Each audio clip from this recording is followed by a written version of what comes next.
Salve pessoal, tudo bem? Davi Vega com vocês novamente. Bom, depois de um exílio intelectual aqui, depois de um tempo sem gravar vídeos, eu estava me dedicando aos estudos para alguns concursos que eu vou fazer na minha área, né? Eu acabei ficando um tempo sem gravar vídeo, mas agora estou voltando firme e forte, né? Voltando com as nossas resenhas de livros, de filmes, de algumas peças de teatro ou álbuns musicais clássicos e famosos, né? E é isso aí. Então espero que vocês aproveitem de novo essa nova leva de comentários sobre livros e filmes diversos, né? Bom, antes de dar continuidade, eu peço, por favor, encarecidamente, curta, se inscreva, deixa o like naquilo que vocês gostaram, compartilha para uma amiga ou um amigo que também gosta do tema, né? Principalmente do tema de literatura e das humanas, né? Esse canal ele é patrocinado pelo sebo Só Pepitas, dos meus grandes amigos Douglas e Simone, né? É um sebo de excelência onde eles têm um projeto que eles mineram pepitas, né? Grandes livros clássicos e raros nos sebos daqui de São Paulo e disponibilizam para venda virtual na página deles. Vou deixar a descrição do Instagram deles aqui na descrição desse vídeo, né? Vou deixar o link do Instagram deles na descrição desse vídeo. E agora eles estão também com um projeto no estante virtual que se chama Atena Romana. Atena Romana Livros, lá também vocês vão encontrar muitas coisas. Se vocês falarem para eles que encontraram a página Só Pepitas através desse meu canal, do canal da Vivega, vocês ganham 10% de desconto na compra de algum livro, né? E com certeza vocês vão se deparar com algum livro raro que vocês estão procurando, alguma coisa assim, né? Bom, hoje eu quero falar de uma grande obra da literatura universal e também, por que não, da literatura lusófona, do Alexandre Herculano, Eurico o Presbítero. O Alexandre Herculano, ele foi uma figura expoente do romantismo, né? E ele escreveu esse livro em 1844, o livro do Eurico o Presbítero. Já vou falar desse livro. Mas antes, vamos falar um pouco do Alexandre Herculano. Ele nasceu em Lisboa em 1810 e ele participou da Guerra Civil Portuguesa. Vocês sabem muito bem que teve uma disputa entre Dom Pedro IV, que é o Dom Pedro I para a gente aqui do Brasil, contra seu irmão de tendência absolutista, Dom Miguel. O Dom Pedro ele era de tendência liberal e o Alexandre Herculano lutou do lado nessa guerra do Dom Pedro contra os miguelistas, né, contra os miguelistas. E isso foi uma coisa muito decisiva que marcou muito a sua produção intelectual, porque ele vai trazer a questão do nacionalismo, o nacionalismo nas suas obras, né, o nacionalismo que é um braço do movimento romântico, né? Você tem o nacionalismo alemão também, que é muito ligado com o romantismo também, né? Mas ele vai ser um pouco mais tardio, o nacionalismo alemão na época da unificação da Alemanha pelo Bismarck e tudo mais. E da Itália, pelo Garibaldi também, na unificação italiana, do Risorgimento também, você tem uma espécie de nacionalismo. Mas em Portugal esse movimento já estava acontecendo e ele vai escrever um livro, que é o Eurico o Presbítero, em 1844, influenciado pelo nacionalismo, que vai falar das invasões muçulmanas, né, dos mouros na Península Ibérica, e ele vai falar pela perspectiva dos visigodos, né? Ele escreveu outros livros também, um livro muito famoso dele é O Bobo, né? Um livro muito famoso que ele escreveu também, né? Bom, então o que consiste o Eurico o Presbítero? No século VIII, em 740 e poucos depois de Cristo, os Westgoden, né, os visigodos, eles já tinham conquistado a Itália, os Balcãs, e passando pela França, onde eles tiveram uma batalha contra os francos, eles chegaram à Península Ibérica e se estabeleceram um reino cuja capital era Toletum. Toletum é Toledo, né? Hoje atual Toledo na Espanha. E eles eram já cristãos arianos. Os cristãos arianos eram do Ário, que era antes do concílio de Nicéia, onde se começou o catolicismo de fato, né? onde a substância Pai, Filho e Espírito Santo ela foi unificada e Jesus passou a ser o próprio Deus e não só o Filho de Deus, né? Havia essa discussão no concílio. Aí surge o catolicismo, mas eles já eram cristãos, já eram cristianizados. Os visigodos ficaram sendo os herdeiros da Lex Romana. A Lex Romana era a lei romana, né? Então eles difundiram todo o cristianismo na Europa Ocidental. Esse nome visigodo, alguns falam que é de Weisgoten, os godos sábios, mas a versão mais correta é dos Westgoten, os godos do oeste, e os Ostgoten, que se tornou os ostrogodos. Os ostrogodos eram os godos do leste, né, que foram lá rumando sentido Império Bizantino e a Rússia e tudo mais, né? Os visigodos foram do oeste, que foram até a Península Ibérica, né? Bom, então ele vai falar do Leovigildo. Leovigildo foi um rei dos visigodos que instalou praticamente a capital em Toledo, né, em Toledo, e teve um reino de grande paz, né, de prosperidade, né? Só que ele escreve na época do Witiza, ele escreve a história do Eurico como sendo na época do Witiza, ou Witiza, né? Que era o pai do Roderick, o pai do Rodrigo, né? Vai ser um muito famoso, e o Ágila II, né? Vai acontecer mais pra frente uma traição que os visigodos, rivais do Roderick, do Rodrigo, do Ágila II, através do seu tio o Opas, eles vão se aliar aos muçulmanos, pedir ajuda aos muçulmanos, e é daí que começam as invasões dos mouros na Península Ibérica, né? Que depois vai ter a Reconquista, que vai durar até 1492 com a conquista de Granada, né? Praticamente 800 anos de ocupação muçulmana, numa guerra de reconquista que é o que o próprio Ortega y Gasset questiona essa reconquista, né? Que espécie de reconquista ou de guerra é essa que dura quase 8 séculos, né? Bom, então ele vai contar a história de um jovem chamado Eurico que tinha uma atividade de um presbitério. Presbitério é uma espécie de capela, né, da catedral, e os godos foram os grandes construtores das catedrais góticas, né? Até mesmo a Notre-Dame, a de Lyon, né, de Lyon também, a de Sevilha, a de Munique também, são catedrais muito famosas. E o Eurico, então, ele vive num presbítero, por isso que depois ele se torna um presbítero, por isso que ele se torna um presbítero, né?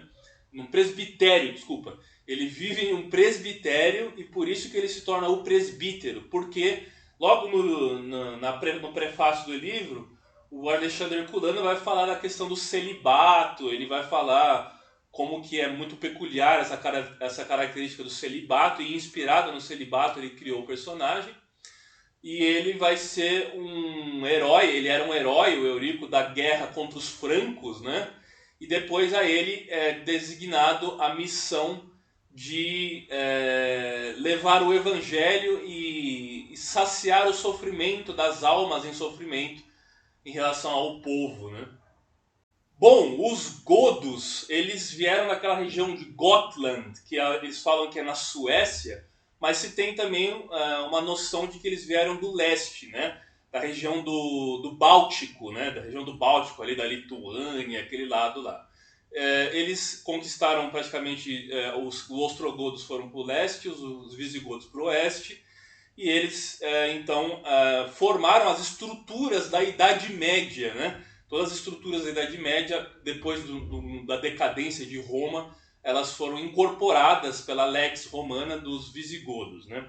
O Eurico, ele tem um amor platônico, porque é um amor proibido, porque o Fávila da Cantábria, o pai de Ermengarda é a amada dele, ele proíbe ela de ficar com um bárbaro, né? Que o Eurico é como se fosse um bárbaro, né? Não que os cantábricos não fossem também, né? Mas um bárbaro de uma casta menor, de uma casta mais baixa. Ele proíbe o romance dos dois. E o livro vai tratando então desse sofrimento amoroso, platônico do Eurico em relação a Ermengarda, né? E aí ele acaba lutando na guerra contra os muçulmanos. No livro fala da traição de Juliano. Eu já vou falando que esse vídeo aqui tem spoilers, né? Mas vale a pena vocês lerem o livro também. Tem a traição de Juliano. Juliano é um nome romano, né? Que se alia aos muçulmanos, né? Então mostra essa traição também. E os reinos, eles eram basicamente os do norte da Península Ibérica, onde os árabes não chegaram, os muçulmanos não chegaram. Toledo vai ser uma cidade na Idade Média que abrigou as três culturas: a cristã, a judaica e a muçulmana. Por isso que lá você tem o bairro Rudi, o bairro judeu. Eu estive lá em 2019, né? Tem o bairro judeu, tem mesquita, e tem mesquitas que foram construídas catedrais em cima das mesquitas, né? É muito, muito interessante. Toledo é uma cidade que fica no alto, né? Você tem que subir bastante para chegar lá. Vale muito a pena vocês, quando forem à Espanha, conhecer Toledo, além da fama das espadas e das lâminas de Toledo, né? Bom, então eles não conseguiram chegar no norte. E no norte, na região das Astúrias, né? Você tinha os Astures também, que é um povo bárbaro, e você tem o episódio do Santuário de Covadonga, do Dom Pelágio, né? Que é parente da Emenergada. No livro aqui ele é parente dela, né? E aí vai contando mais pro final do livro essa luta do Dom Pelaio, do santuário, vindo do Santuário de Covadonga, né? Do Santuário de Covadonga contra os muçulmanos, né?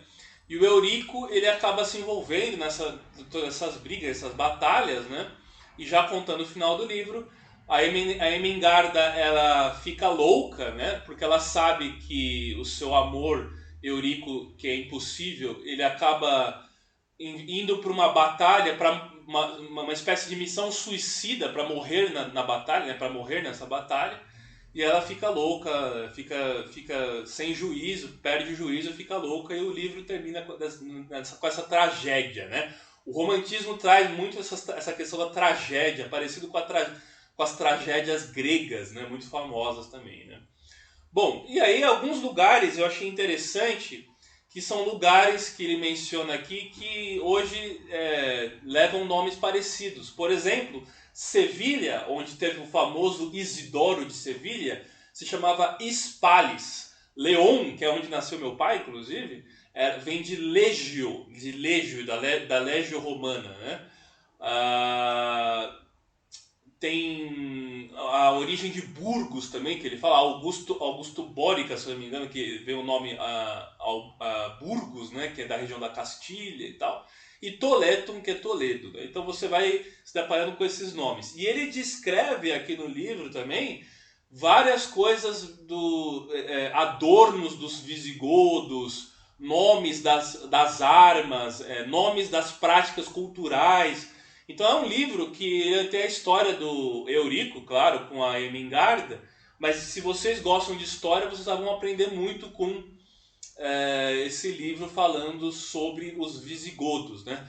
Eu tenho um vídeo e ele lembra muito, em certas partes, a epopeia do El Cid, que foi um descendente dos godos também contra os muçulmanos, mas aí já no ano 1100 e cacetada, né? Já praticamente séculos depois, né?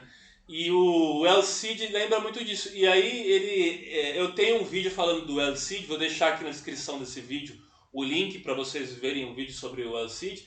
E lembrando, também tem um outro vídeo falando sobre a Guerra Civil Portuguesa, que o Alexandre Herculano participou. Vou deixar na descrição desse vídeo aqui também. Então o livro ele traz várias notas de rodapé, pelo menos essa edição aqui da Martin Claret, né? Da Martin Claret, várias notas de rodapé falando, né, do universo, explicando termos, né, do universo visigodo, né.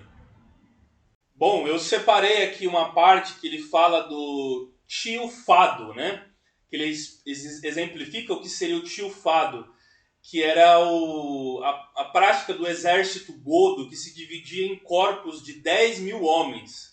E essas companhias, esquadras de 100 e de 10. É parecida com a centúria romana, né? Eles pegaram muito disso da centúria romana, né?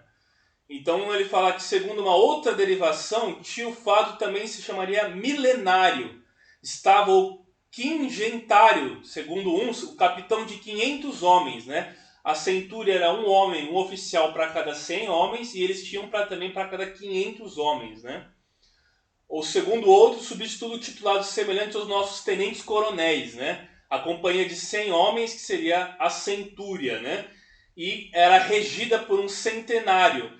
E a de 10 homens, que seria a decânia, que era regida por um decano. O decano é aquele encarregado de 10 homens. Então ele vai falando ao longo do livro várias exemplificações disso também, né?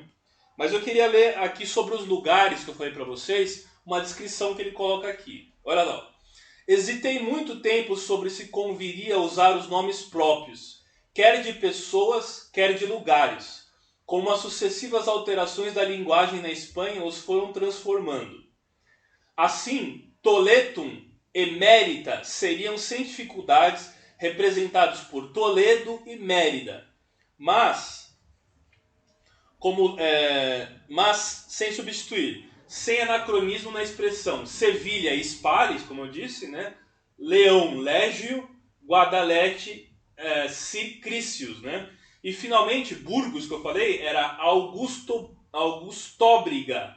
Augustóbriga era Burgos, né? Então ele vai falando os nomes, pelo menos nessa edição da Martin Claret, que eu recomendo, né?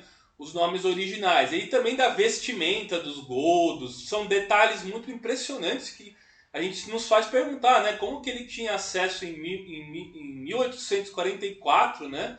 Sem internet, sem a facilidade da pesquisa que nós temos hoje, a essas nomenclaturas e detalhes, né? Então recomendo fortemente o livro Eurico o Presbítero, se vocês querem conhecer essa história da traição de Opas, da invasão da muçulmana da Península Ibérica, do grande herói Roderick, né? E aqueles que se empenharam na guerra de reconquista que durou, como eu disse, né, praticamente 800 anos, tá certo? Curta, se inscreva, compartilhe, deixe o like. Vamos sempre promover a cultura e a literatura. Muito obrigado, gente. Grande abraço.